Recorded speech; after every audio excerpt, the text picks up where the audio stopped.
Hey guys, welcome back to my channel. I am here today with the man himself, Stan. This week actually on my Instagram I asked what would you like to see in a video, and something that was requested quite often was how to monetize social media. So I thought, who better to ask than the guy who just bought a whole studio thanks to social media. But maybe for the few people who don't know you, who are you? I'm on YouTube. I started there 7 years ago and recently hit 1 million subscribers on there, so that's pretty epic. And also on Instagram, but my main focus is YouTube, and that's what I grew, and that's basically what I do. I think you can know me from like random push-up challenges, transformation videos maybe, and all kinds of videos that you should check it out. It's my league. That for sure. It's my that for sure. Speaking of the monetization, so you hit 1 million now, so obviously that's very different from probably most people who ask this question. So what was the first deal you ever got in terms of sponsoring or that's a fun one. I started monetizing literally 3 years in. Okay. So I mean, obviously YouTube, you get paid from YouTube, which was a whopping $3. It's more than what I get. This channel is not monetized yet. You guys can make sure he gets his money from this channel. You can monetize his channel by smashing the link. Exactly. Subscribe, comment, everything, and watch the videos. Just watch the entire thing. But back to the question. When it comes to the first thing, I was 3 years in. I think 3 years at least, because I started when I was 13. I didn't care about money at all. And when I did my first deal, I reached out to the brand myself, actually. I think I've gotten quite a few emails, like tip there already. Make sure your email is visible so people can contact you if you want to have deals. Both on YouTube and Instagram and whatever platform. Yeah, everywhere. Yeah. And the thing is that I needed money at that point because I need to show my mom and dad as well, like, yo, I can make money from this. But it wasn't like I didn't need it because I was still like 3 years in, started when I was 13, 16 years old.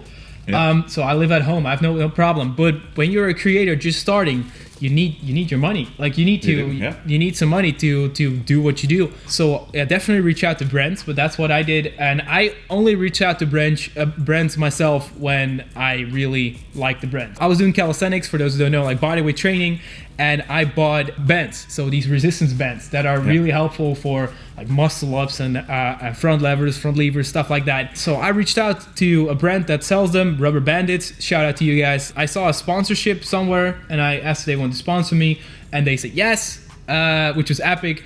No monthly payment, so no money. But there was a 20% commission, which is quite a lot on a physical product. That is actually quite a lot. So I was like, yeah, sure. Like first brand, I was excited. If they said you get 5%, I would have said yes probably, because I had no clue. But don't do that because you need to know your value. But I was just excited and stoked that was the first thing. Yeah. And made a few sales through that. And that's how it started. That was my first. It's a pretty fun fact. I actually am an affiliate for Rubber Bandits as well. You are? Yeah, I never promote it though. I know I still have access because I get emails from them every now and then saying your affiliate commission is 0. From the time that I had a calisthenics page, for some reason. I actually haven't checked that. So check that. Yeah, you should check. Yeah. Maybe I don't know if I know the login still. I made almost $3,000 with. I mean, that's pretty good. That's pretty decent for something that I haven't promoted in years, and I only promoted in the first.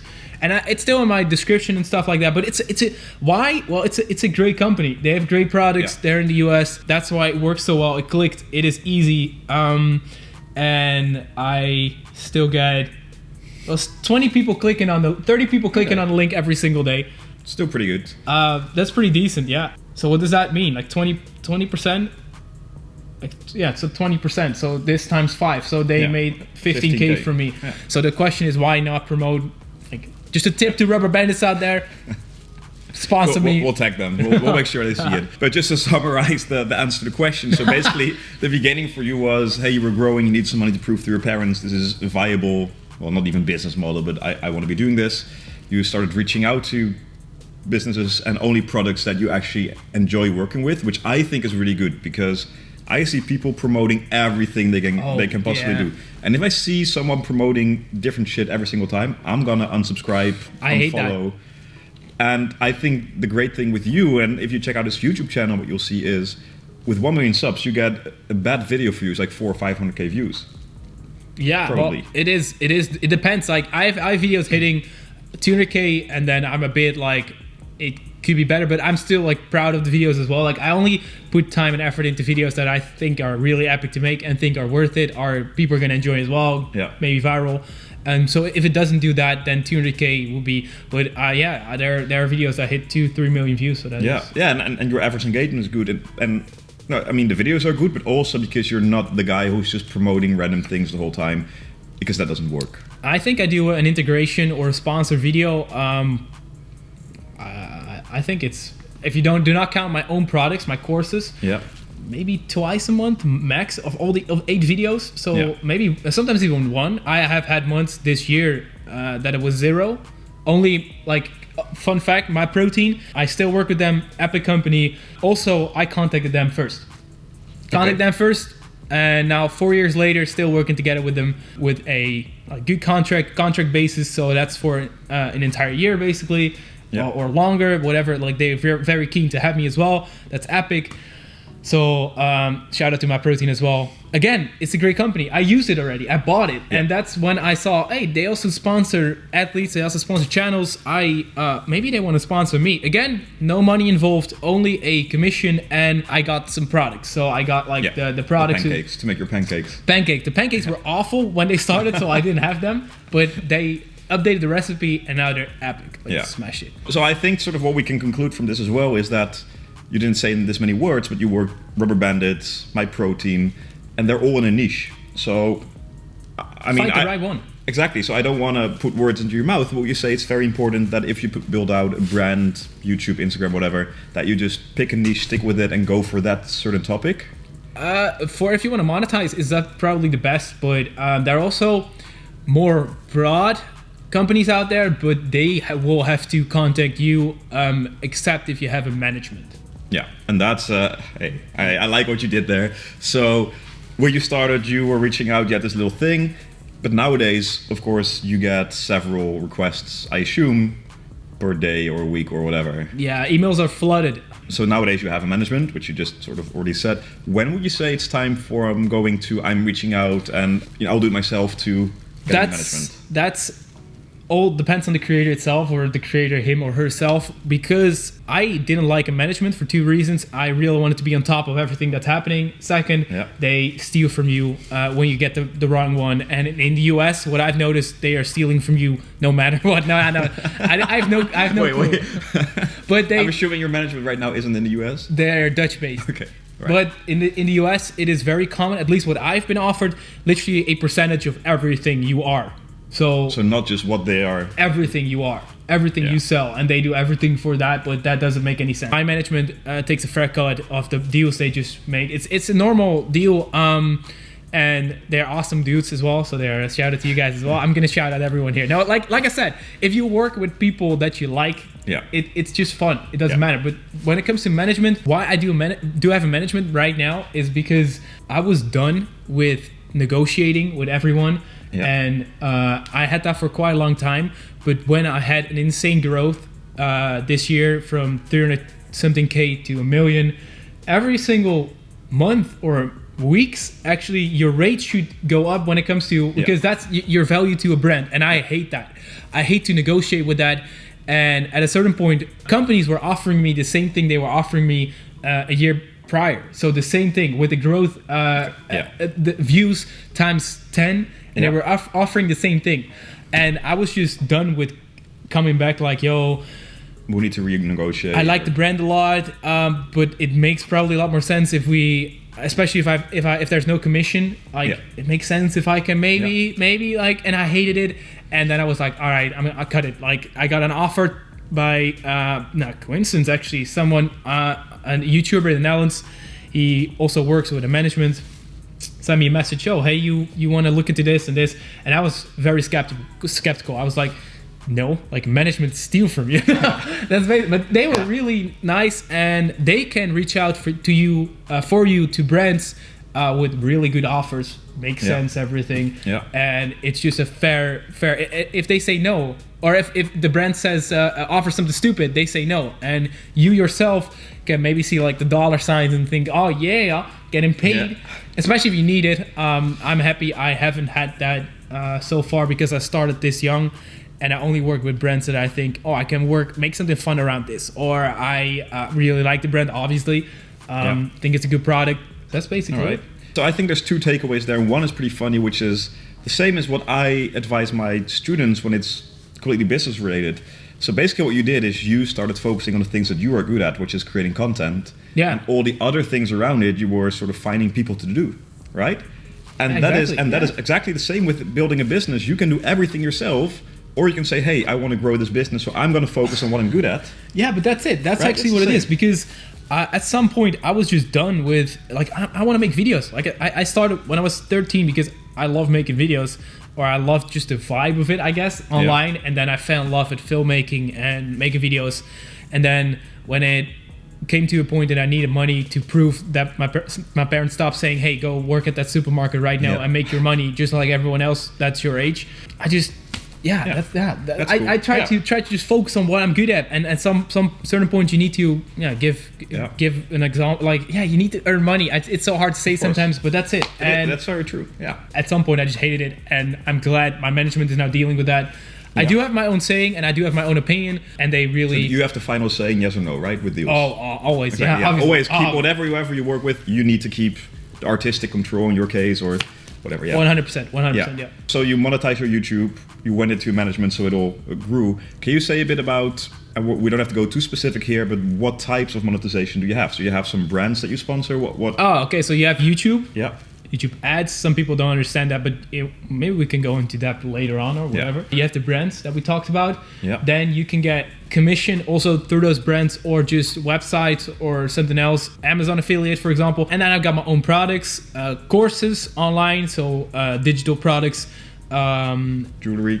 And jewelry. I got my own company in London, Force London. Last one would be merchandise. You can get your merchandise as well, but I used to take that to the next level when it comes to merchandise and really create something not basic that you can order on a website and just label it, but more like an own water bottle. I got an own water bottle, did really well.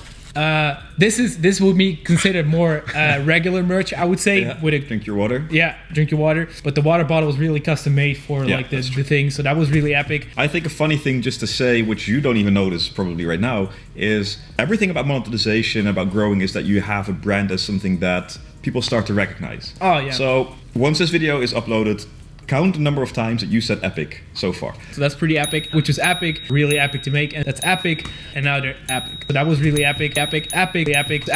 So one of the things that I haven't even, most of the time I know when I say it. Yeah. How much? 10, 15 times easy. The word epic. So epic is one of the things that fits his brand. And the other thing is that he kept saying drink your water. And that's just cool because it becomes recognizable. And then if you want, you can monetize it, or it just becomes something you get known for. So I thought it was a little epic, side. for example, or gains. I have so many. Dude, I sent you a text. I'm in the car now. I'll be there in 30 minutes. Your reply is gains. That actually happened on my way here. There you go. So I have gains, epic, drink your water, and smash leak, which you should do right now. On this video, smash that leak, hit that thumbs up. It just happens for some reason, and I don't even know when this started. I don't even know when smash leak started. It just epic happens. Did happen this year, and gains as well. I think those are two words I just think are epic. We definitely hit 20 now. But there you go. But no, I think it's always good to have something that makes you stand out from the rest, or that's recognizable. Yeah. One of the things that we didn't mention is that he's actually sort of coaching me in trying to grow that YouTube channel of mine. And one of the things that you told me was, hey, every second you can cut out of a video, cut it out, because it all depends on the watch time, the percentage of the watch time. So that's probably the outro, and that's why it's so good that we're sticking exactly on the topic here today. Right now. But that's all good. I feel like this is more like a podcast vibe almost. Exactly. So then it could happen. And podcasts are epic. Podcasts are epic. Podcasts are epic. And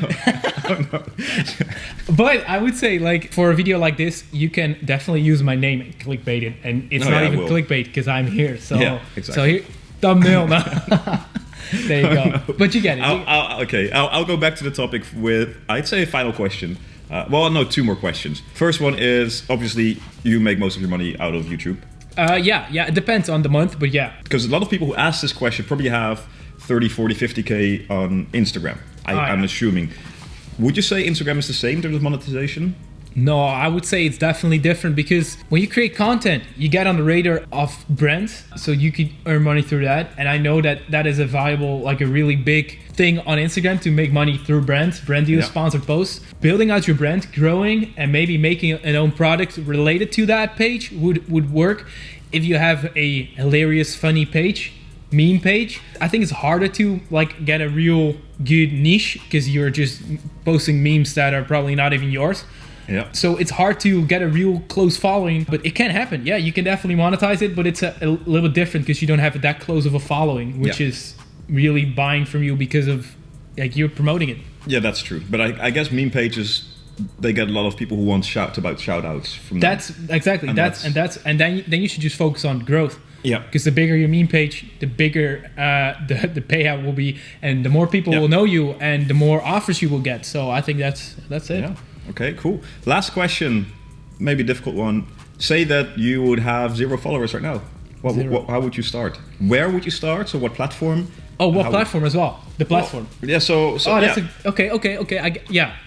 Interesting question. So 0 followers on YouTube, Instagram, TikTok. Everything. I have 1 million followers on TikTok as well. I don't. But where I would start would be TikTok, definitely, 100%. Right now, it's the biggest growing platform, and it is easy. So let's say when it comes to YouTube, you're trying to grow your YouTube right now. Yep. He's putting in the work, but he's getting like 100 views, and going viral with that amount of views is very, very hard. YouTube needs metrics, needs numbers like 1,000, 10,000 views to see if a video is good. And that's why it's so hard for small creators to grow. But you do have shorts right now on YouTube, which is sort of looks like TikTok. Because on TikTok I would start because it is just a fast growing platform with you can have 0 followers and no videos, and your first video can get 13 million plays. Yeah. Because of the platform right now, how it is built, how the algorithm is. That's why I would start there, but definitely also upload that on YouTube, those shorts. So sort of combine those. That's how I would start, and maybe even on Instagram as well. Yeah. Well, I mean, the short that I actually filmed, well, I'll be posting on TikTok as soon as we stop recording. I posted it on my Instagram and on YouTube, just because you can repurpose the content. There you go. And that's, I would say, just post everything everywhere, so you can get as much content out there. See if that works. If that doesn't work, I would definitely say always use TikTok, the fastest growing platform at that moment, because there's so many people just going in, and there's still so much. It's not saturated yet. Right now it probably is, but still people are growing like crazy. Yep. I can assure you, 1 year from now, someone is famous on TikTok that you do not know, like worldwide famous right now that you do not know right now. 100%. Yeah, I agree. But I think if that doesn't work, I would then put my eggs a little bit more in one basket and go for like promoting everything towards YouTube. Mm-hmm. YouTube sees like, oh, there are coming external factors as well. And then you get that, because that's what YouTube likes. That's what I know. So it depends. I have 0 followers, but I do have the knowledge from now. So it's basically, that's what I would do. Focus on putting out as much content as I can in as many ways as possible. And also, I do enjoy the content, obviously, but also see what works and what's worth the time. Yeah. And then all just funnel it towards that one platform, which might be YouTube. In the end, yeah, definitely. Because I think YouTube is long-term the best option. I mean, you will be thinking right now, yeah, but TikTok is long-term the best one, because look at Charlie and Dixie D'Amelio and stuff like that. Yeah, but those are like, then I can say and come back, look at PewDiePie. Like that's literally comparing those two, almost same amount of followers. I can assure you PewDiePie is X10 of what Charlie or... Look what Joe Rogan did. It's a podcast, but still on YouTube, and then how much money he was making. That's what I would do. Perfect. Well, Stan, thank you very much. I hope you guys learned something. I hope so as well. I hope if not, blame Stan. Yeah, definitely blame me. And as always, if you watched all the way to the end, you might as well subscribe, like, bell, get him everything. Get his channel monetized. That would be sick. Not even epic. That would be epic and sick at the same time. And on that bombshell, we will end it here. Cheers. Thank you.